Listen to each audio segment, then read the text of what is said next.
Dengue ಡಂಗುರದ ನಡುವೆ ಈಗ ಇಲಿ ಜ್ವರದ ಆತಂಕ ವ್ಯಕ್ತವಾಗ್ತಾ ಇದೆ. ಒಂದ್ ಕಡೆ ಡೆಂಗಿಗೆ 7 ಬಲಿಯಾದ್ರೆ ರಾಜ್ಯಾದ್ಯಂತ, ಈಗ ಇಲಿ ಜ್ವರ ಕೂಡ ಕಾಣಿಸಿಕೊಂಡಿದೆ. ಇದು ಇನ್ನಷ್ಟು ಆತಂಕವನ್ನ ಉಂಟು ಮಾಡಿದೆ. ಹಾವೇರಿಯಲ್ಲಿ 12 ವರ್ಷದ ಬಾಲಕನಿಗೆ ಇಲಿ ಜ್ವರ ಕಾಣಿಸಿಕೊಂಡಿದೆ. ಹಾವೇರಿ ಜಿಲ್ಲಾ ಆಸ್ಪತ್ರೆಯಲ್ಲಿ ಬಾಲಕನಿಗೆ ಚಿಕಿತ್ಸೆ ಕೊಡಲಾಗ್ತಾ ಇದೆ. ಕಳೆದ 1 ವಾರದಿಂದ ಈ ಬಾಲಕ ಜ್ವರದಿಂದ ಬಳಲ್ತಾ ಇದ್ದ. ಇದು ಈಗ ಇಲಿ ಜ್ವರ ಅನ್ನುವಂಥದ್ದು ಕಂಡು ಬಂದಿದೆ. ಸದ್ಯದ ಮಟ್ಟಿಗೆ ಬಾಲಕನ ಆರೋಗ್ಯ ಸ್ಥಿರವಾಗಿದೆ.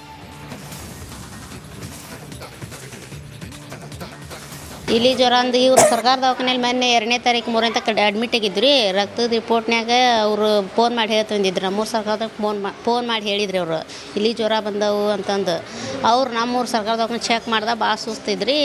ಮತ್ತು ಹೊಳ್ಳಿ ದವಾಖಾನೆಗೆ ಹೋಗಿ ಅಡ್ಮಿಟ್ ಆರ್ರಿ ಜಿಲ್ಲಾ ಆಸ್ಪತ್ರೆ ಅಂದ್ರೆ. ಮತ್ತು ಅವ್ರನ್ನ ನಮ್ಮೂರು ಸರ್ಕಾರ ದವಾಖಾನೆ ಬಂದು ಅಡ್ಮಿಟ್ ಮಾಡಿ ಹೋಗ್ಯಾರ. ನಮ್ಮೂರು ಸರ್ಕಾರ ದವಾಖಾನೆ ಫಸ್ಟ್ ತೋರ್ಸೇವ್ರಿ. ಅಲ್ಲಿ ಕಮ್ಮಿ ಆಗ್ಲಿಕ್ಕೆ ಇಲ್ಲಿ ಕಳಿಸಿದ್ರಿ. ಇಲ್ಲಿ ಜಾಂಡೀಸ್ ಒಂದು ಟ್ರೀಟ್ಮೆಂಟ್ ಕೊಡ್ರಿ. ಮತ್ತು ಅವರು ಟ್ರೀಟ್ಮೆಂಟ್ನಾಗ ಆರಾಮಾಗೈತಿ ಅಂದರು ಗುಳಿಗೆ ಎಣ್ಣೆ ಕೊಟ್ರು. ಅದ್ಮ್ಯಾಗ ಆರಾಮಾಕೈತಿ ಅಂದರು. ಆರಾಮಾಗಿತ್ತು 2 ದಿನ. ಮತ್ತು ನೀನು ಬೆಳಗ್ಗೆ ತ್ರಾಸಾಗೈತೆ. ಲೆಪ್ಟೋಸ್ಪೈರೋಸಿಸ್ ಅಂತ ಹೇಳ್ತೀವಿ, ಅದು ಬ್ಯಾಕ್ಟೀರಿಯಲ್ ಇನ್ಫೆಕ್ಷನ್ನಿಂದ ಆಗೋದು ಸರ್. ಈ ಸೀಸನಲ್ಲಿ ಕಂಡು ಬರುತ್ತೆ ಯೂಶಲಿ. ಆದರೆ ಡೆಂಗ್ಯೂ ಜ್ವರಕ್ಕೂ ಅದಕ್ಕೂ ಏನು ಸಂಬಂಧ ಇಲ್ಲ. ಇದು ಒಟ್ಟು ಇನ್ಫೆಕ್ಷನ್ ಆದರೆ ಬರುತ್ತೆ ಸರ್.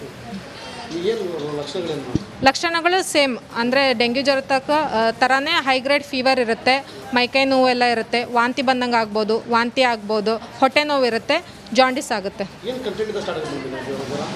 ಅಂದರೆ ಇನ್ಫೆಕ್ಷನ್, ಬ್ಯಾಕ್ಟೀರಿಯಲ್ ಇನ್ಫೆಕ್ಷನ್. ಹಸುಗಳು ದನ ಕರುಗಳು ಎಲ್ಲ ಊರಲ್ಲಿ ಇರ್ತಾವಲ್ಲ, ಅದರಿಂದ ಸಗಣಿ ಅಥವಾ ಯೂರಿನಿಂದ ಅದರ ಕಾಂಟ್ಯಾಕ್ಟಿಗೆ ಬಂದರೆ ಅದು ಜ್ವರ ಬರುತ್ತೆ. ಅಂದರೆ ಬರುತ್ತೆ ಸರ್. ಪರ್ಟಿಕ್ಯುಲರಾಗಿ ಇಲಿಗಳು ಅಂತಂದರೆ ಮನೆಯಲ್ಲಿ ಇರ್ತಾವಲ್ಲ, ಅದರಿಂದ ಕಡಿದ್ರೆ ಆ ಥರ ಎಲ್ಲ. ಈ ಬಗ್ಗೆ ಇನ್ನಷ್ಟು ಅಪ್ಡೇಟ್ ಪಡ್ಕೊಳ್ಳೋಣ. ನಮ್ಮ ಜೊತೆ ಜಯಾನಂದ್ ಪ್ರಭಾರ್ ಅವರಿದ್ದಾರೆ, ಇಲ್ಲಿನ ಆರೋಗ್ಯಾಧಿಕಾರಿ ಹಾವನೂರು. ಓಕೆ, ನಮಸ್ಕಾರ ಸರ್.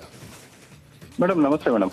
ಜಯಾನಂದ್ ಅವರೇ, ಇಲಿ ಜ್ವರ ಏನಿದು? ಸ್ವಲ್ಪ ಆತಂಕ ಉಂಟಾಗಿದೆ ಜನರಲ್ಲಿ. ಇದರಿಂದ ಏನು ಅಪಾಯ ಆಗುತ್ತೆ? ಎಷ್ಟರ ಮಟ್ಟಿಗೆ ಇದು ಡೇಂಜರಸ್? ಮೇಡಮ್, ಇದು ನಮ್ಗೆ PHC ದೇವಿ ಹೊಸೂರು ಅಂತಿದೆ ಹಾವೇರಿ ಜಿಲ್ಲೆಯಲ್ಲಿ.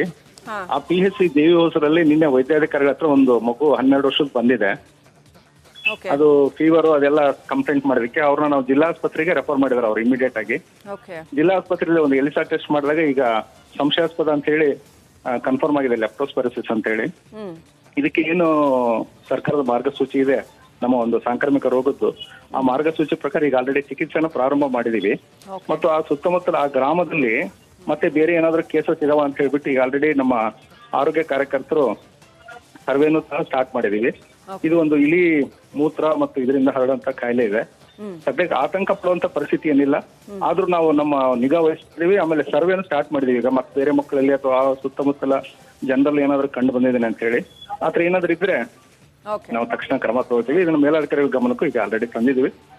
ಮಾರ್ಗಸೂಚಿ ಪ್ರಕಾರ ಕ್ರಮ ತಗೊಂಡಿದ್ವಿ ಮೇಡಮ್. ಆತಂಕ ಪಡೋ ಅಗತ್ಯ ಇಲ್ಲ. ಥ್ಯಾಂಕ್ ಯು ಸರ್, ರಿಪಬ್ಲಿಕ್ ಕನ್ನಡದ ಜೊತೆ ಮಾತನಾಡಿದ್ದಕ್ಕೆ.